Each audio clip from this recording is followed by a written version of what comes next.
Welcome students. Today we are going to start the second lesson of grade 12 biology, which is the ecology and the use of bacteria. But before we start today's lesson, let us recap and revise what we have seen in the previous lesson.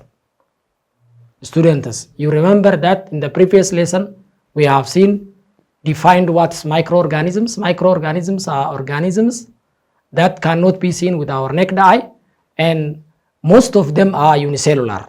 They do have only one cell, although some have multicellular cell. We have also seen the 5 groups of examples like protozoans, fungi, algae, viruses, and bacteria. Today, we are going to start the second lesson of the first unit, ecology and the use of bacteria. First, we see the ecology, and then we will see uses of bacteria. The ecology and use of bacteria. Let's first try to answer this question. Where are bacteria found? Bacteria are found in every ecosystem. You can say everywhere, in every ecosystem. 10 bacterial cells inside you for one of your own cell, mostly in large intestine. If you take human beings as an example, most of the bacteria are found in the large intestine. The ecology and the use of bacteria. Let's see what are the uses of bacteria. Bacteria have positive as well as negative impact or effect on human beings. One of the negative impact of bacteria is that they cause diseases, many diseases. Positively, they are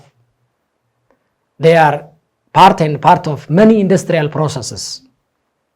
They recycle many elements such as carbon cycle, nitrogen cycle, sulfur cycle, and other cycles which are very important in the ecosystem. Without these cycles, the ecosystem cannot sustain by itself. So bacteria are very important. They do have positive as well as negative impact.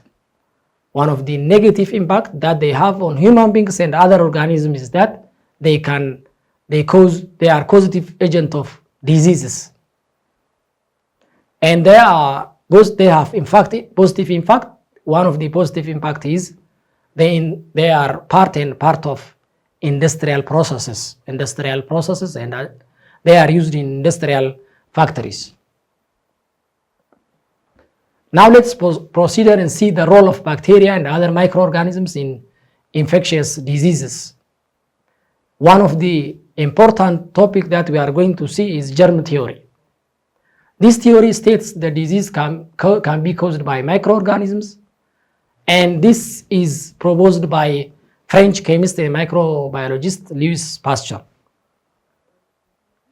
This theory states that disease can be caused by microorganisms. You know, microorganisms are organisms that cannot be seen by our naked eye, and we need them to see them microscope, and most of them are unicellular. They do have only one cell, although some of them have many cells, multicellular. Pathogens are disease-causing microorganisms. Not all microorganisms cause disease again. There are some who are free-living, who have a use, but disease-causing microorganisms are known as pathogens.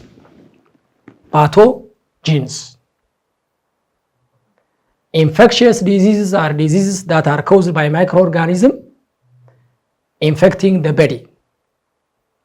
Robert Koch in 1880 identified microorganisms that cause tuberculosis and cholera. So these are infectious diseases that can be transmitted from one person to another person, or communicable disease. And disease-causing microorganisms are general. The general name is pathogens. The other is Koch's, Robert Koch's postulate. He postulated microorganisms must be always present when the disease is present and should not be present if the disease is not present. This is one postulate. The second is microorganisms can be isolated from an infected person and then grown in a culture. Artificially, they can be cultured. This is the second postulate he postulated. The third is introduction of such cultured microorganisms when they culture artificially in a healthy host should result in a disease developing. The fourth postulate is it should then be possible to isolate microorganisms from newly disease host and grow it in a culture.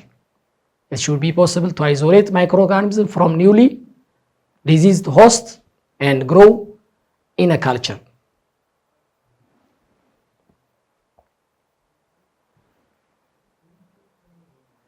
The first postulate establishes the link between microorganism and disease, whereas the last three postulates, postulate 2, 3, and 4, prove that metabolism of specific living organisms, microorganisms, when transferred to a healthy host, cause disease. And it can even be cultured.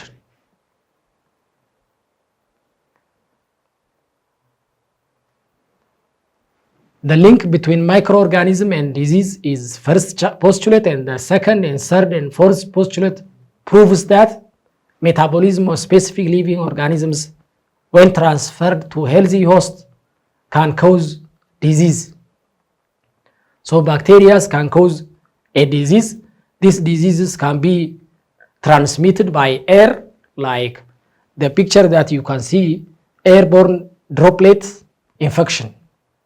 From the droplet, a healthy person can take this disease, and this disease can be transmitted from the host to a healthy person.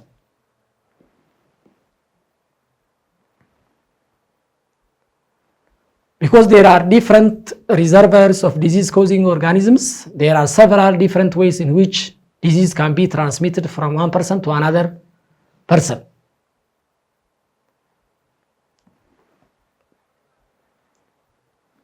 And the origin of microorganisms that infect other people is called reservoir of infection.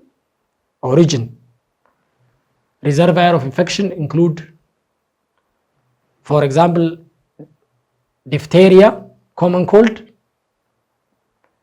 mosquito, for example, malaria.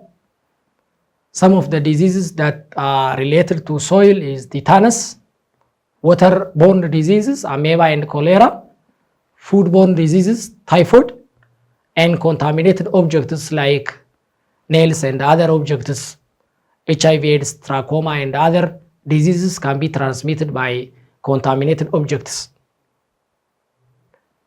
Airborne, like pneumonia and tuberculosis, these are